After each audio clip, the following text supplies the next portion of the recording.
Curve lifting structure എങ്ങനെ ഈ load ഫ്രെയിമിൽ ഫിക്സ് ചെയ്യാൻ നോക്കാം. ഫസ്റ്റ് ഈ റോപ്പ് അഴിച്ചെടുക്കാം, അതിനുശേഷം നമുക്ക് ഫിക്സ് ചെയ്യാൻ തുടങ്ങാം. അൺബോക്സിംഗ് എന്ന് പറഞ്ഞു കഴിഞ്ഞാൽ ഇതുപോലെ ബോക്സിലായിരിക്കില്ല വരുന്നത്, റാപ്പ് ചെയ്തായിരിക്കും വരുന്നത്. ഇത് എന്തുകൊണ്ടാണ് വീഡിയോ എടുക്കേണ്ടതെന്ന് പറയുന്നത് വെച്ച് കഴിഞ്ഞാൽ മെഷീൻ എന്തെങ്കിലും ഡാമേജ് ഉണ്ടെന്ന് അറിയാൻ വേണ്ടിയിട്ടാണ്. ഞങ്ങളുടെ സൈഡിൽ ഇരുന്ന് QC പാസ്സായിട്ടാണ് നിങ്ങൾക്ക് മെഷീൻ വരുന്നത്. മേ ബി ട്രാൻസ്പോർട്ട് ആയ സമയത്ത് എന്തെങ്കിലും ഡാമേജ് ഉണ്ടായിട്ടുണ്ടെങ്കിൽ ഈ വീഡിയോ പ്രൂഫ് ഉണ്ടെങ്കിൽ മാത്രം ഞങ്ങൾക്ക് ഒരു സൊല്യൂഷൻ പറയാൻ പറ്റത്തുള്ളൂ. സോ അതുകൊണ്ടാണ് ഞങ്ങൾ വീഡിയോ എടുക്കണമെന്ന് പറയുന്നത്. ഫസ്റ്റ് ഈ മെഷീൻ അൺബോക്സ് ചെയ്യാം, അതിന് മുന്നേ QC പാസ്സായിട്ടുണ്ടോ ചെക്ക് ചെയ്യാം. QC പാസ്സായതിനു ശേഷം നമുക്ക് റാപ്പ് ചെയ്തത് അഴിക്കാം. റാപ്പ് അഴിച്ചതിന് ശേഷം പശുവിന് തൂക്കുന്ന ബെൽറ്റ് കൊടുത്തിട്ടുണ്ട്, അതുപോലെ ചെക്ക് ലിസ്റ്റും കൊടുത്തിട്ടുണ്ട്. ചെക്ക് ലിസ്റ്റിൽ എന്തൊക്കെയുണ്ടെന്ന് ചെക്ക് ചെയ്യാം. ഞങ്ങൾ മെഷീന്റെ കൂടെ കൊടുത്തിരിക്കുന്ന എല്ലാം ഈ ചെക്ക് ലിസ്റ്റിൽ ഉണ്ടോ എന്ന് ചെക്ക് ചെയ്യുക. അങ്ങനെ ഒന്നും ഇല്ലെങ്കിൽ സ്ക്രീനിൽ കാണുന്ന നമ്പറിന് കോൾ ചെയ്യുക, കസ്റ്റമർ കെയർ നിങ്ങൾക്ക് എല്ലാം പറഞ്ഞു തരുന്നതായിരിക്കും. അടുത്തത് ഈ മാറ്റ് നമുക്ക് പുറത്തെടുക്കാം. ഇപ്പൊ നമ്മൾ മാറ്റ് കവറിന്റെ ഉള്ളിൽ നിന്ന് എടുത്തു. ഇനി ഈ മാറ്റ് തുറന്ന് കാണിച്ചു തരാം, എങ്ങനെയുണ്ടെന്ന് നോക്കൂ. ഇതാണ് കവ് ലിഫ്റ്റിംഗ് സ്ട്രക്ചർ. ഇങ്ങനെയായിരിക്കും തുറന്നു കഴിഞ്ഞാൽ ഉണ്ടാവുക. ഇത് നമ്മൾ ഹുക്കിൽ ഇടാൻ വേണ്ടിയിട്ട് ഇങ്ങനെ ഒരു സ്ട്രക്ചർ ആണ് കൊടുത്തിരിക്കുന്നത്. എത്ര വലിയ പശു ആയാലും ശരി ഈസി ആയിട്ട് തൂക്കാൻ പറ്റുന്നതാണ്. ആ രീതിക്കാണ് നമ്മൾ മെറ്റീരിയൽ കൊടുത്തിട്ടുള്ളത്. ഈ കവ് ലിഫ്റ്റിംഗ് സ്ട്രക്ചർ സാധാരണ തുണിയിലോ ലോ ക്വാളിറ്റി മെറ്റീരിയലോ കൊടുക്കാതെ ഹെവി നൈലോണിലാണ് കൊടുത്തിരിക്കുന്നത്. അതുകൊണ്ട് തന്നെ എത്ര വലിയ പശുക്കളെയും തൂക്കാൻ പറ്റുന്നതാണ്. അടുത്തതായിട്ട് ഈ കവ് ലിഫ്റ്റിംഗ് സ്ട്രക്ചറിനെ എങ്ങനെ മെഷീനിൽ ഫിക്സ് ചെയ്യാൻ നോക്കാം. ഈ കവ് ലിഫ്റ്റിംഗ് സ്ട്രക്ചർ എങ്ങനെ ലോഡ് ഫ്രെയിമിൽ ഫിക്സ് ചെയ്യാൻ നോക്കാം. ഫസ്റ്റ് ഞങ്ങൾ കൊടുത്തിരിക്കുന്ന റോപ്പ് നിങ്ങൾ അഴിച്ചെടുക്കുക. ഇനി എങ്ങനെ ഫിക്സ് ചെയ്യാൻ നോക്കാം. ഇതുപോലെ 8 എണ്ണം കൊടുത്തിട്ടുണ്ടാവും. റൈറ്റ് സൈഡിൽ 4, ലെഫ്റ്റ് സൈഡിൽ 4.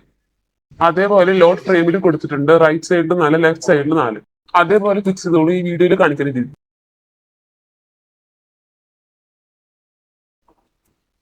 1, 2, 3, 4.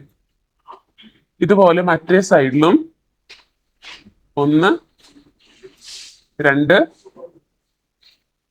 3, 4. ഇത്രയേ ഉള്ളൂ. ഇതിന്റെ ഇടയിലായിരിക്കും നിങ്ങളുടെ പശു നിൽക്കുക. ഇതുപോലെയാണ് ഈ കവ് ലിഫ്റ്റിംഗ് സ്ട്രക്ചറിനെയും ഫ്രെയിമിനെയും അറ്റാച്ച് ചെയ്യേണ്ടത്. പശുവിനെ എങ്ങനെ ഈ ഒരു സ്പേസിൽ നിർത്തിക്കാൻ വെച്ച് കഴിഞ്ഞാല് 4 കാലും അകത്ത് വെച്ചിട്ട് നിർത്തിച്ചാൽ മതി. ഇനി എങ്ങനെ പശുവിനെ പൊക്കാന്ന് നോക്കാം. ഇതിനകത്ത് ഈ ഒരു മെഷീനിൽ നമ്മൾ ഗിയർ ബോക്സും ഹാൻഡിലും കൊടുത്തിട്ടുണ്ട്. ഹാൻഡിൽ തിരിക്കുന്ന സമയത്ത് പശു തന്നെ മേളിലോട്ട് പൊക്കോളും. വീഡിയോ കണ്ടാൽ നിങ്ങൾക്ക് മനസ്സിലാവും എത്രത്തോളം ലിഫ്റ്റ് ആവുന്നുണ്ടെന്ന്. ഇപ്പൊ നിങ്ങൾക്ക് ഒരു പേടി ഉണ്ടാവും, നിങ്ങൾ പശുവിന് വെയിറ്റ് കൂടുതലായതുകൊണ്ട് ഹാൻഡിൽ നിന്ന് കൈ വിടുന്ന സമയത്ത് പശു താഴേക്ക് വരുമെന്ന്.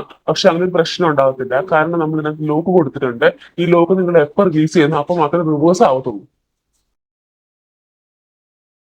ഇതിനകത്ത് എന്തൊക്കെ ചെക്ക് ചെയ്യണമെന്ന് വെച്ച് കഴിഞ്ഞാല് നമ്മൾ ഇതിനകത്ത് 8 ഹുക്ക് കൊടുത്തിട്ടുണ്ട്.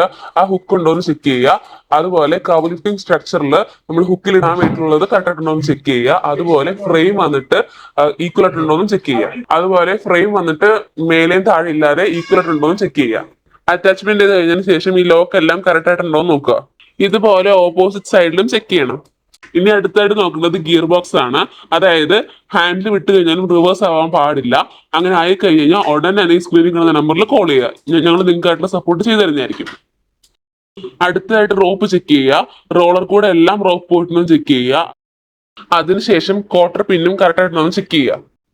ഇതെല്ലാം ചെക്ക് ചെയ്തതിനു ശേഷം ഓക്കെ ആണെങ്കിൽ മാത്രം പശുവിനെ മെഷീനിൽ കയറ്റുക, ഇല്ലെങ്കിൽ കസ്റ്റമർ കെയറിനെ വിളിക്കുക. ഇനി ഡു ആൻഡ് ഡോൺസ് നോക്കാം. ഫസ്റ്റിലെ തന്നെ ഈ ഫ്രെയിം ഈക്വൽ ആയിട്ടുണ്ടോ നോക്കുക. ഫസ്റ്റിലെ തന്നെ ഫ്രെയിം ഈക്വൽ ആയിട്ടുണ്ടോ നോക്കുക. ഇല്ലെങ്കിൽ ആ റോപ്സ് അഡ്ജസ്റ്റ് ചെയ്യണമെങ്കിൽ നിങ്ങൾക്ക് ഫ്രെയിം അഡ്ജസ്റ്റ് ചെയ്യാവുന്നതാണ്. മെഷീൻ ഗ്രീസോട് കൂടെ ആയിരിക്കും വരുന്നത്. ഇനി അഥവാ ഗ്രീസ് ഡ്രൈ ആയി പോയെന്ന് വെച്ച് കഴിഞ്ഞാൽ നിങ്ങൾക്ക് കൈ വെച്ചിട്ട് തന്നെ ഗ്രീസ് അപ്ലൈ ആവുന്നതാണ്. അടുത്തതായിട്ട് കവ് ലിഫ്റ്റിംഗ് സ്ട്രക്ചർ ഈസി ആയിട്ട് വാഷ് ചെയ്യാൻ വേണ്ടി ഞങ്ങൾ നൈലോണിലാണ് കൊടുത്തിരിക്കുന്നത്. ഇതെല്ലാം നിങ്ങൾക്ക് മനസ്സിലായെന്ന് വിശ്വസിക്കുന്നു. ഇനി എന്തെങ്കിലും ഡൗട്ട് ഉണ്ടെങ്കിൽ ഈ സ്ക്രീനിൽ കാണുന്ന നമ്പറിൽ കോൺടാക്ട് ചെയ്യുക.